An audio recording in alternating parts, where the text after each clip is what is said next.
Free that man. If this story about Deshaun Hood is true, the man who allegedly shot his wife because he found out that 3 of their children were not his and instead were family members. Well, you heard it, folks. This man lost his mind when he found out all 3 of the kids he was raising weren't his. And trust me, there's more to the story than that. And we're gonna get into it. But this whole thing speaks to the need for men to get a paternity test done before they sign that birth certificate, regardless of if they're married or not. Why don't you ever talk about the men that don't pay child support? Because it's women like you who spread your legs for guys like that. We're just a few seconds in, and he's talking facts. Why don't you ever talk about the responsibility of women who choose irresponsible males to procreate with and then complain later when they're irresponsible? And this is something a lot of us wonder. Of course, there are probably times where a man pulls a 180. But a lot of the time, it's obvious from day one that a woman's dealing with a deadbeat, but still give the dude the time of day. Oh, no. The women who have a one-nighter with a bartender or a guy on a motorcycle or a musician, and then you complain later on the guy's a deadbeat. It's all true. To begin with. Why nobody can ever talk to you because you don't let any... People talk to me all day long. You can't talk to me. No, I'm trying to talk to you and you're talking over. Dear, don't tell me I have to do a radio show. I've been doing this for 25 years. I don't need your help. Okay, let me. Can I please just say this? I was married once before, okay? Mm-hmm. My husband and I had a child together. Right. After I was tired of him beating me for 2 years, I left him. Really? But why did you tolerate it for 2 years? Now, even though domestic violence can be a bit of a tricky thing to deal with for some people, I'm definitely of the opinion that people should exit a relationship the very first time someone raises their hands, because otherwise you're just asking for trouble. Can you tell me why you tolerated being beaten for 2 years? I'd like to hear about this. My answer to that is because I was young and stupid. Okay, I agree with you. There you go. You were No stupid. chill at all, man. No doubt about it. And now what are you going to complain that he doesn't pay child support? The guy who beat you for 2 years? Imagine that. The guy is irresponsible. Yeah, I mean, you can't be with a dude who isn't worth a damn and expect him to become a model citizen after the relationship. Right. He beat me for 2 years, and now that deadbeat doesn't pay. So why is it my There's fault? your big concern. Now we see why you're so upset about this. You chose a manifestly irresponsible, violent individual to procreate with. Then you're amazed that the guy doesn't send you child support. And I've seen women do this kind of thing a lot throughout my life, choosing to date a hood dude and then be shocked at the results. He didn't Who's, beat me until you're still, you know what, dear? You were young and stupid. Now you're old and stupid. I mean, you're still Damn, stupid. man. Oh, my God. You are... You are still stupid. You expect a guy who beat you for 2 years now to suddenly become responsible. I cannot even believe You're this insane. radio. It is unbelievable. You can't believe what? I can't believe that you're still on the radio. I'm on the radio because I'm right, and I'm on the radio because I've got millions of listeners. That's why. Yeah, well, you've just lost one. Dear, you're not the target demographic. I really don't give a rat's ass. I'll bet your husband would agree with me. I'll bet your ex-husband would really agree with me. She hung up. Tom was an absolute savage on this show, man.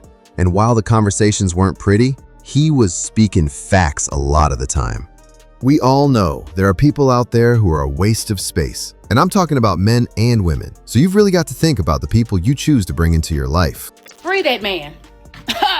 If this story about Deshaun Hood is true, the man who allegedly shot his wife because he found out that 3 of their children were not his and instead were family members.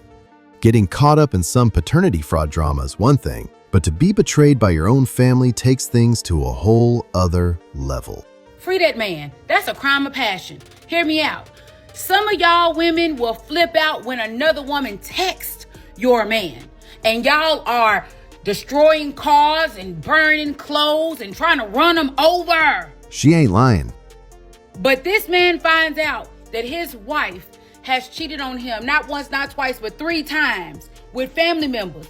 Think about the fact that this man is at 4th of July hosted at his house, and all of these people that are cheating with his wife are sitting at his table eating his food.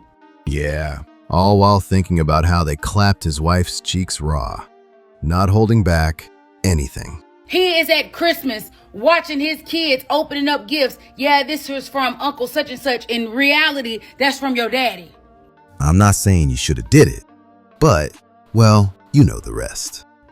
whole time this woman is looking this man in the face. Yeah, I need you to go work some overtime because we need some back to school clothes for the kids. Them ain't his kids. I fully believe that it needs to be mandatory that we do DNA tests at birth. And that's a message I'll be preaching until the end of time. For everybody.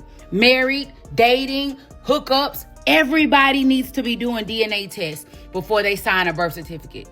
And honestly, I think married men are the most at risk. Purely because a lot of guys think that they're the one and only because they haven't found out about that coworker yet.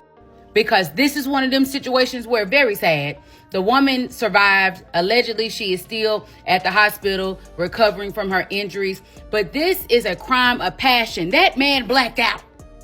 Because I know I would. Gunning her down isn't the route I would have taken, but I do think men should be proactive when it comes to the paternity of their kids. And the earlier you can get on that, the better. I went on a first date and she asked if we could just be friends. And that's cool. But the problem is, she said it so loud. There's only 10 or 15 people in the restaurant, so everybody heard her. And that was her way of letting you know that you'd never be entering the endgame with her. And when the bill came, she made up an excuse and she just left. So not only was I in shock, embarrassed, I still had to finish my food by myself. And the worst part of it is, I drove an hour and a half for this date. And for her, it was walking distance for her. Did I do something wrong? Like, why waste my time? This is why coffee dates are always the move. You should really figure out if you click with someone before you start investing your time or finances. So let me get this straight, little bitch. You and your husband get married 19 years ago. Y'all ain't been through no real turmoil. He ain't cheated on you. There's never been no infidelity on either party, nothing. You wake up one day and decide that you find a guy at your job very much attractive. Didn't I just make a comment about the whole coworker thing? You find him so attractive that you say to yourself, instead of me cheating on my husband of 19 years, I'ma just divorce him because I really want to have sex with this other man. Isn't that the better choice though? At least she isn't gonna drag her husband into whatever nonsense she's got going on. So then you divorce your husband of 19 years. You finally have sex with this said man that you lust over so bad, to find out that the sex wasn't even half of the performance that your husband gives you. The grass isn't always greener. The nigga don't even fuck with you no more. So you broke off almost a 20-year covenant with God over lust.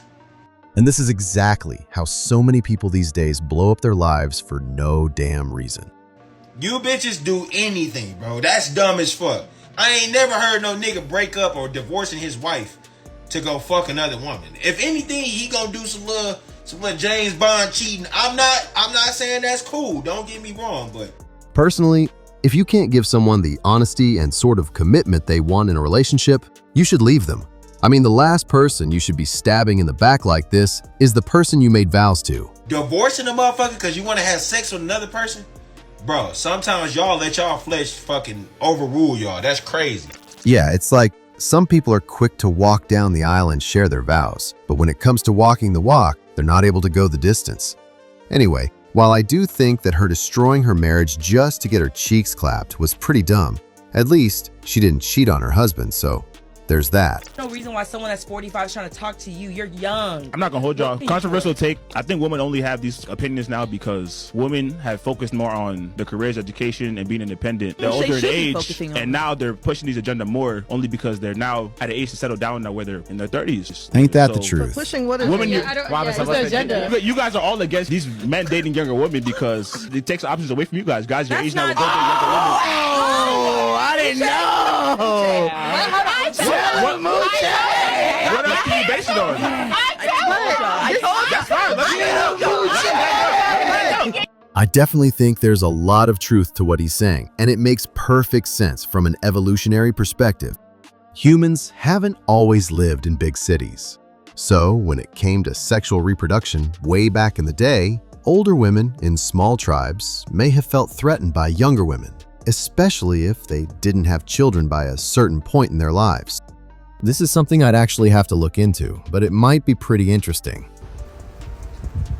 Oh dear, where do we begin with this one? So by now, a lot of you might already realize that the reason why I love making this type of content is because men contradict themselves over and over again, and they don't even understand how they do it. This is now the 6th example that I've had of men giving their version on what the friend zone is, and quite clearly demonstrating men don't even know what it is because they just make up a new dynamic every single time and just call it the friend zone.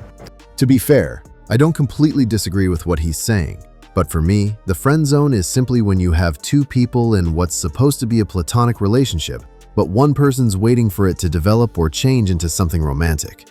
It doesn't really matter if it's a guy and a girl, two guys or two girls, it applies to everyone. But if we're being honest, typically it's usually the guy who's wanting something more and either got rejected outright or doesn't have the guts to make a move. I've said over and over again that men just like to use the word friend zone to avoid accountable behaviors. And this is now an example of blaming the woman by saying once she has rejected you, she is also trying to sabotage relationships that you might have in the future. Yeah, that's something else entirely and has nothing to do with being friend-zoned. Saying that though, it is an act of self-sabotage if you keep hanging around and investing time in someone who has zero interest in what you've got to offer. The fact that you have to use inverted commas around the word friend would suggest that she's not a friend in the first place. So if that's the case, what are you doing hanging around with someone that has rejected you if there is no friendship that could be made from this after? Exactly. To be accountable for, leave. There's nothing for you to gain now. You don't want to be friends, she doesn't want to be friends, and instead you're saying that she now has the potential to sabotage relationships with you, but if you have nothing to do with her, that's not possible. Men have said the friend zone is when they get rejected. Men have said the friend zone is when they have feelings for someone and they haven't told them because they're afraid of possible rejection. Men have said the friend zone is when you're friends with a woman who is going out with a guy and you're waiting for them to break up so it's your turn. Men have said the friend zone is when you ask a woman out, she says no, and you agree to being in a friendship, but really you're going to take your time to convince her she made the wrong decision. And that's all true, because the underlying commonality between everything he just said is someone wanting more from a platonic relationship than they're ever gonna get. And now we have this one on top to add to that. Men are just avoiding accountability for their poor behaviors. Poor communication, dishonesty, manipulation, coercion, all of these things that you can't call men out on when they come up to you and say, I'm just in the friend zone. Because quite clearly, every time you make a new example of what the friend zone is, no one knows what you're talking about anymore. And the only thing that's being sabotaged right now, if anything, is men's reputation because of men. At the end of the day, the friend zone is a fully self-inflicted condition. If you want to be romantically involved with someone, but they don't want the same thing, move on with your life. Guys waste so much time with women who have zero interest in them. And honestly, it's a real shame. It turns out you can be friends with somebody you used to sleep with. Because I had a girl I used to hook up with. She came to me, she was like, Zelja, I don't think we should sleep together anymore. I was like, what? She was like, I don't think we should, keep sleeping together.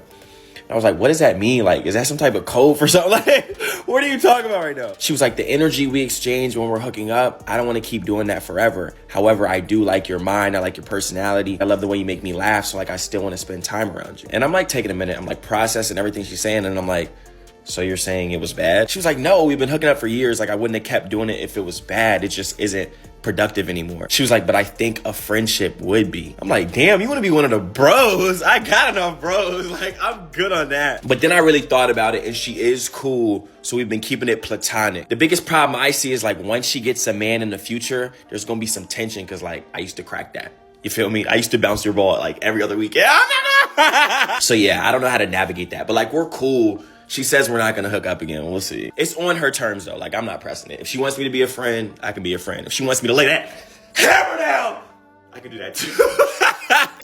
He hit the nail right on the head towards the end there. Once a guy's got the cheeks, I don't really think you can have a genuine platonic relationship after that, because now there's always going to be this thing hanging over your heads. If the woman in this story meets a dude she's serious about, is she really going to introduce him to the man she was giving it up to? And if she does, is that an act of disrespect? I mean, we all saw how this guy reacted, and he probably would be laughing behind the new dude's back about all the ways he enjoyed his woman.